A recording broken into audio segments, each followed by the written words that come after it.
Hey lovelies, it's Victoria back with another spoiler-free movie reaction.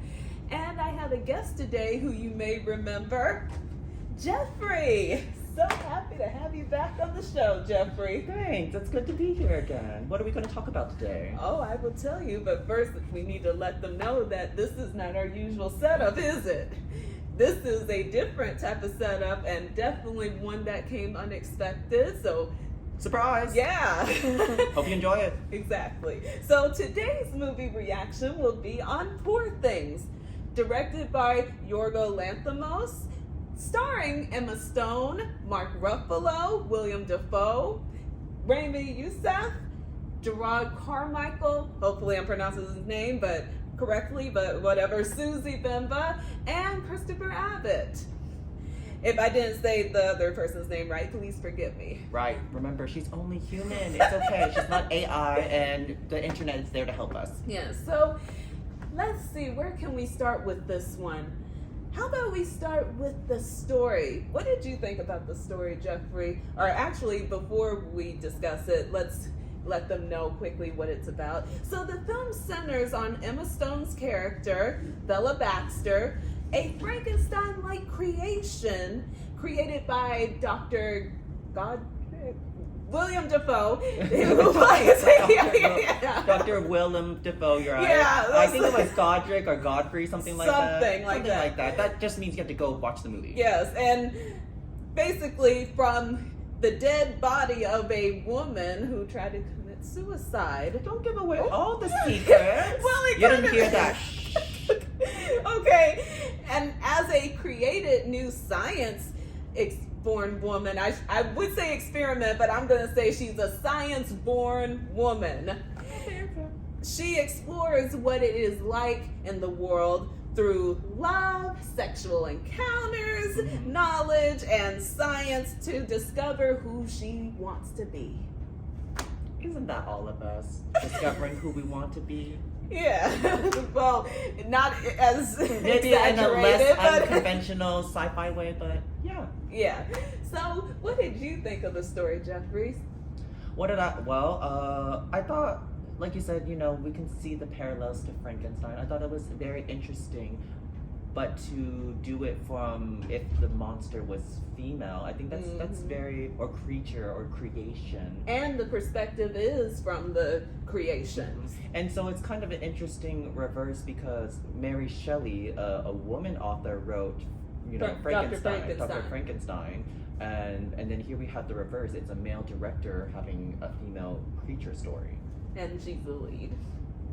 And so, yeah, and as for me, I felt the same way. I found it interesting and a little bit, how can I say, quirky in how they chose to go about it. But I thought it was actually an interesting story. I was willing to go along for the ride, even at the most absurd points in the film that you're like, wait, what? Yeah. What just happened? Right, and even though it's a 2 to 3 hour movie, and so sometimes you can really feel the length. There's been a lot of movies like that out lately. Right, but the pacing and the story is so good that you don't mind it and you don't sit there thinking, oh my gosh, it's been 2 hours, and really feeling it. I sat in the seat and was watching it, even though I probably had to pee, but I'm just like, it's okay, I'll just watch it. Yeah.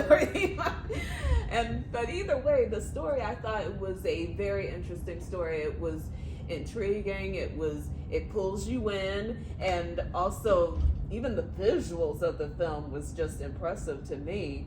I don't know, it was different in a way that it's like you would only see that in certain films where they are trying their hardest to be exaggerated and more eccentric and everything, or if it was just an animated or it's combined with animation kind of thing. And then again, the storyline is so good. It keeps you invested and interested throughout, giving you different developments. But I do appreciate the fact that once we get to about the last 1/3 of the movie, there's still a twist or plot turn. Oh, yes. Leading up to a special occasion in the movie, and then there's a revelation, which means you have to watch and find out what it is. Exactly. But even like we're already so close to the ending of the movie, and there's still one more twist. And it almost felt like it was something that came straight out of another book. I'm not gonna spoil it, but the book that I feel like it got that kind of inspiration from was what was it? Come on, what was that book? It's not a Jane Austen book. It's a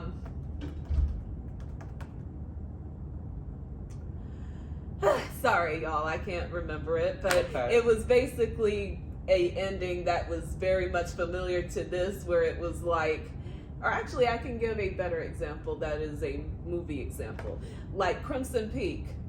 There you go.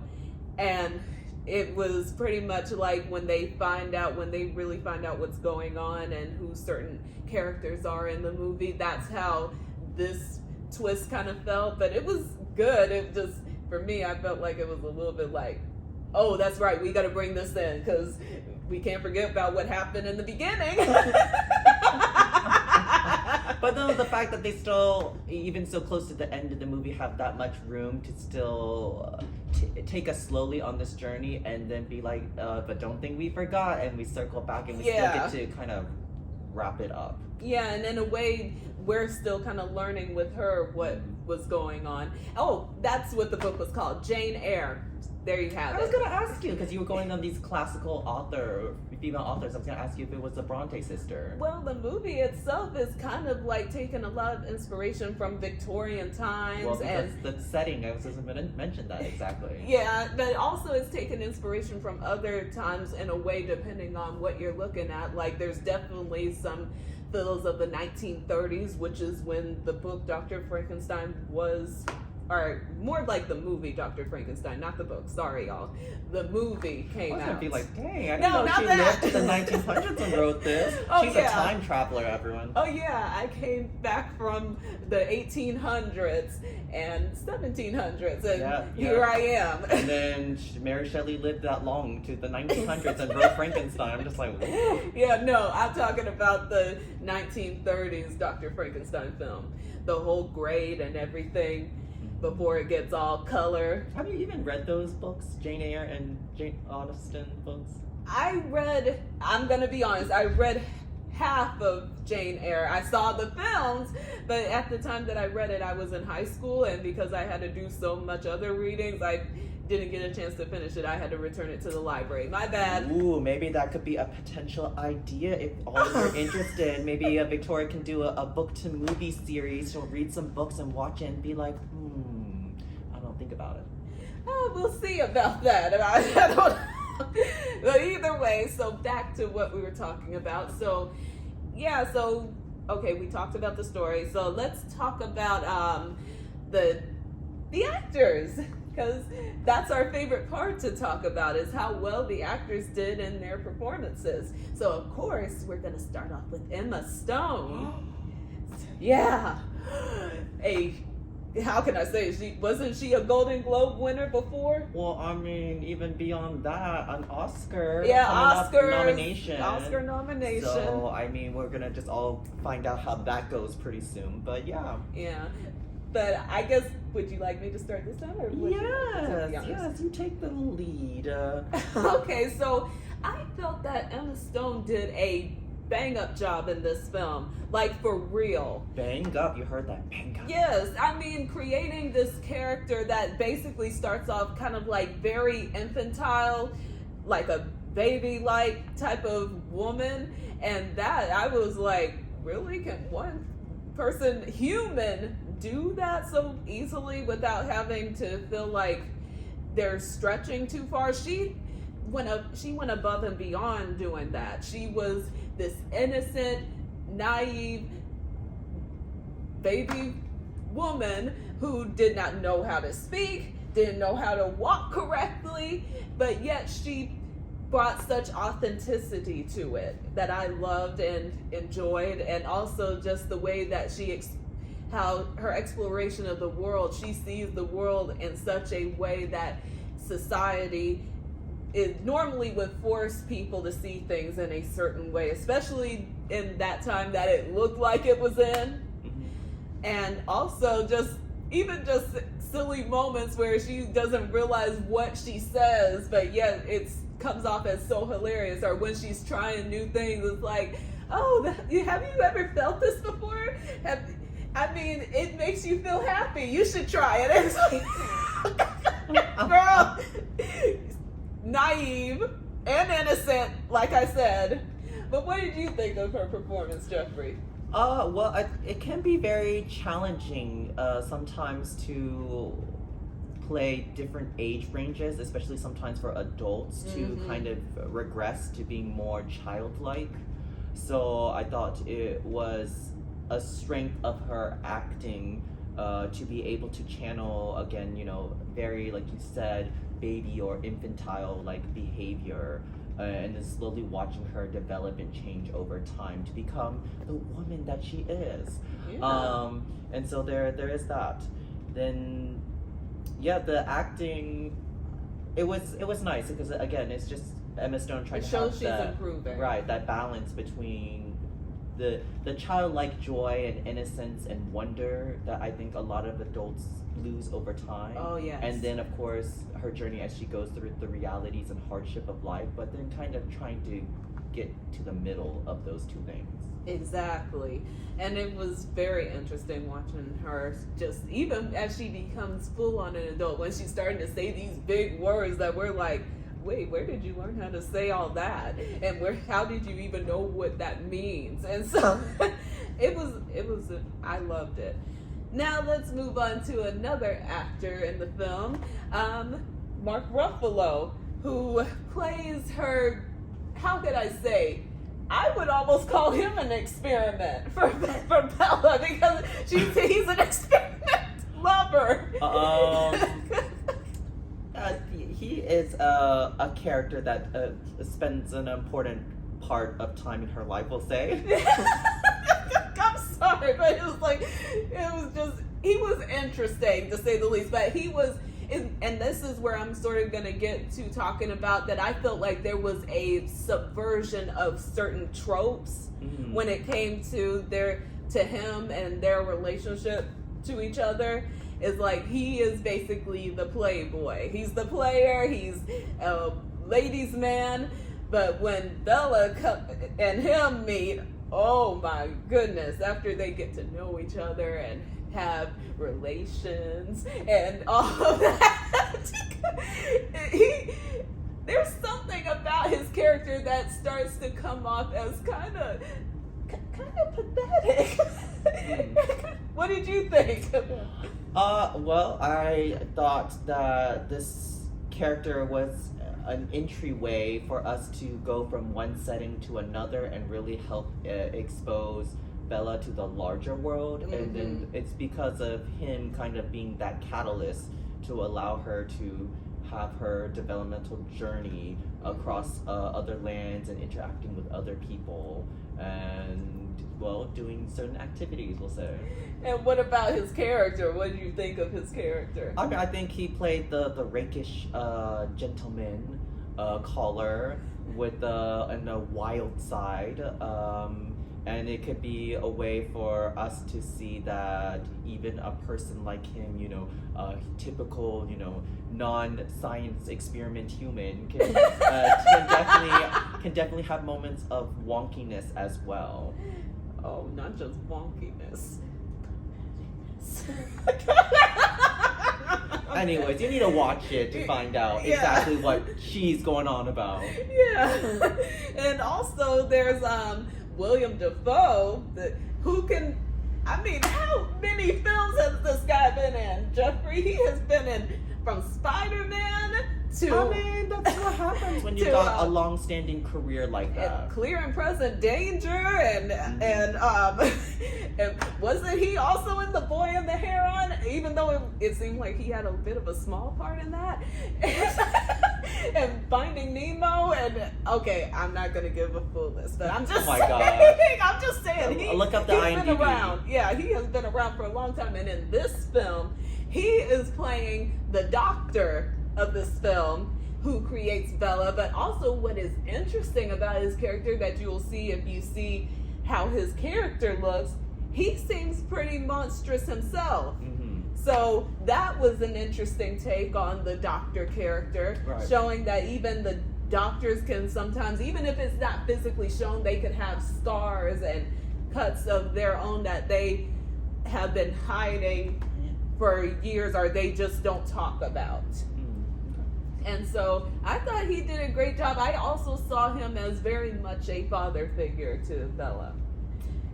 And in a way to his assistant, who's played by Raymond Youssef, I think. And so that was an interesting dynamic between him and his character and him and her character that I really liked. But what about you? What do you think of his performance? Of Willem Dafoe? Yes, I think clearly it's a stern, scientific, calculative kind of a individual, and then we kind of see through his interactions with Bella, he gets to be more softened in a way, because we get to hear about his childhood as he grows up, and it's definitely an interesting one and maybe not the most fostering one, but we do see that over time he does soften with Bella, so I think that's interesting. Yeah, I agree. And also, since we already mentioned Raymond Youssef, let's get to him, who plays the assistant to Dr. Godwin. That's his name, Dr. Godwin Baxter. And he comes in as pretty much an outsider, and he's trying to learn as a scientist. He likes what he does, and he admires this doctor's work, so he takes him under his wing and introduces him to Bella, who he basically would sort of have what would you call it, a hard-on for? Oh my god. I don't know. Okay, maybe. Anyway, so clearly the assistant has the a fondness. Yeah. A fondness. He's got the hots. We got a modern romance novel here, and I'm trying to keep it low-key and historical here, but a fondness. It's certainly a fondness. So yes, a fondness for Bella. Fondness. Okay. But I thought he was really good as this character, and what I really like about his character is that you can tell he is the kind of person that wants Bella to experience things, not to just be kept locked up and away from the world like her creator has mainly been doing the whole time. He wants her to pursue the things that she wants to do, and he wants her to make those decisions without feeling like she's being forced into it. I mean, but that's, I guess it's parallels. It's not too different from parents, really. When you look at the Willem Dafoe's character as a parent, I mean, a lot of times, sometimes parents want to shelter their offspring, their children, and keep them safe from the world until they no longer can, and then they have to realize that someday we do have to let the birds leave the nest to really develop. Mm-hmm. And that was the part that I was very surprised on watching the film. Okay, so who's next on the list? We got through Emma Stone, Mark Ruffalo, Willem Dafoe, Raymond Youssef. Okay, let's get to Susie Bimba, who is this character that she meets at a brothel, and Giving away all our secrets here, Victoria. I have to say something. Anyway, she's a fellow co-worker. Let's say that. Okay, you know how to keep it on the low. Thanks for that, but even though I just revealed that. I don't know. You had a. Are you okay? You had a little bit of a coffee fit there. Yeah. I'm good. Anyway, so yes, she is a co-worker. Yes, she is, and she is also someone that she is able to learn more stuff from as well, and also that as they get to know each other more, they become pretty much friends, and they help each other out and figure out things. And she too is kind of like what is your deal? Because you just seem like as if you don't know anything at times. But it's all right. It's cool. I will get to know you as you are, and I'm fine with that because you seem pretty cool, pretty awesome. And so she learns from her, and she learns also from her, even though she's not really it's not like she's a huge character in the film. But I mean, still, contributes to the storyline and, of course, to our main character's journey. Yeah, but I think as far as that goes, I thought Susie did a good job as this character. Any other thoughts on any other actors or individuals? Yeah, Christopher Abbott. Okay. I mean, think about it. I mean, actually, oh my goodness, if we talk about his character, it would be going into spoiler zone, so we're not going there. Just know that he does show up in the movie, maybe not right away, but he does show up, and he definitely leads it in an interesting direction, the storyline. So you're just gonna have to watch and find out. Oh, and there's also the name that I keep screwing up. Oh my goodness. Gerard Carmichael. Yeah, Gerard Carmichael, who is also a character that Bella learns from, and also somewhat in the end of their kind of little moments of getting to know each other, is inspired by Bella. He's the character that she meets when she is traveling with Mark Ruffalo's character, and he's kind of like I won't say a downtrodden, but he is definitely not the most optimistic person. He's more of like, what's the opposite of optimistic? Pessimistic? Yes, he's very, okay, yes, thank you. He's pessimistic. He has a negative view of the world because he has seen so much bad of the world. But they just kind of balance and temper each other out with Bella, coming into her innocence, and some might even say naivety, kind of balancing out his more cynical hardness. So yeah. Yes. But yeah. Yeah, he was good too. He definitely, I think we needed that. I mean, the film needed that because there was going to be a time for Bella where she was going to have to learn that, yeah, the world is not also great. There's also bad things that go on in the world, and you have to be aware of that, because to block yourself from it, that's basically, how would you say, making you kind of ignorant to it. Yep. So that was awesome. What other thoughts you got for us, Victoria? I'm getting there. Take it easy on me. I know we can't speak for too long, but like I said, we talked about the visuals, so we're good on that, right? Yeah, I mean, it's very unique visuals. I think it very shows off his particular visual style. And also, some of the visuals are almost like chapters in a way, chapter formats, like as if it was a book.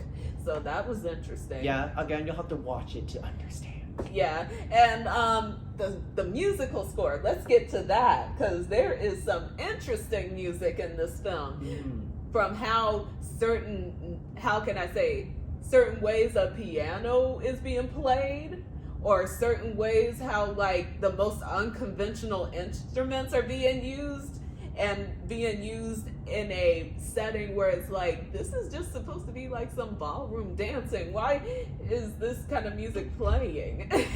I mean, I think the music just helps to emphasize and capture the kind of like joyful wonder of the world, or curiosity, and sometimes childlike wonder, and sometimes the chaoticness or randomness of the world. So I think it just really helps us to get into the mindset of our main lead. So yeah. And also, I'm not going to spoil this, but there's a scene in the movie where Bella's character and oh my goodness, I mean Emma Stone's character, Bella, and Mark Ruffalo's character, Duncan Wedderburn,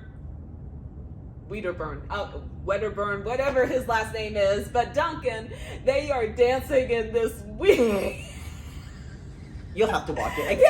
Excuse her. They're dancing, and it was interesting. It was an interesting kind of dance. To be honest, it reminds me of how I dance when nobody's around.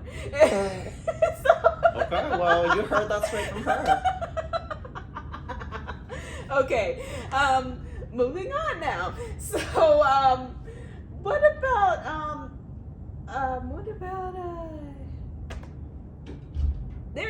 was there any themes in the film? What did you think? Because I felt like because the film was so everywhere, you didn't know exactly what was any specific themes, or did you see any themes? I mean, themes, the biggest one I would say would be self-discovery, because really that's what this whole journey is a self-discovery for Bella, is a self-discovery, and just the kind of journey that it goes. But it's different in the way that we're not like watching a little kid transition to teen to adult, something like that. Yeah. It's the adult with a child mindset, but being in an adult body and dealing with that. Which was also very interesting how that came about, how the creator But you have to watch created that. it. Okay. All right. So, other than that, let's see. Was there anything else? Visuals, cinematography. Cinematography, I thought was pretty good. If it was awful, I would say something. You know, I would. And so, either way, I think that's pretty much it. Unless you have anything else you wish to share? No, I mean, excellent movie. If you get a chance, watch it, especially before the Oscars, and then maybe you too will understand why people are praising it and also giving it nominations. Yeah, definitely. And so, let's get to our rating. It's time for our rating. Oh no. Yeah, exactly. You knew this was coming. Okay, So, what do you rate it, Victoria? on a scale of 1 to 10, I would have to give this movie I give it a solid 9.6. Oh my gosh, you and these What? arbitrary What? little decimal points. I have to be score. specific. Oh my god. But I don't even that's know your good. grading criteria. That's good. I would say between 8 and 9, so we'll say an 8.5, maybe 8.7. If we're gonna Okay. be that specific. Okay, well, thank With a you. little grain of salt. That's always how I am with my rating. You know that. You've been on the show long enough to know that. So I know, but don't know why he complaining. And it always just blows me like she just these little tiny decimal points. I'm like, what is this? It's being fair. That's what it's called. Okay, It's well you being- gotta just show me your wacky criteria, like little point decimal system someday. I will. I definitely will. So, thank you for joining us today, lovelies. And if you like this video, please like, share, and subscribe. And lately, I've been having a hard time finding a share icon to put at the end of the bottom of the video. So, for now, you're just going to see the like and subscribe icon. It's okay. You have the most powerful tool right here. Imagine it. Yeah. Imagine there's A share down below. Down below. And so, either way, if you've seen the film, I would love to know your thoughts and views on the film. Did you like it? Did you not like it? Did you think it was interesting? Did you think it was confusing? Anything, please leave it in the comments section down below so we can get a conversation, discussion going. Yeah. And so, there you have it. And thank you once again, Jeffrey, for joining me. Me? Thank you for having me. And thank you for joining us. Oh, yes. And Victoria. Thank you so much. And I'm sure she will see you very soon, or you'll see Oh, her yes. very soon. You will be seeing me very soon. I have 2 more movie reactions I have to come out with before I start the new ones. Which one of them I already told you is Ferrari, and the next one will be Night Swim. So look forward to those coming out. Until then, I will see you guys next time.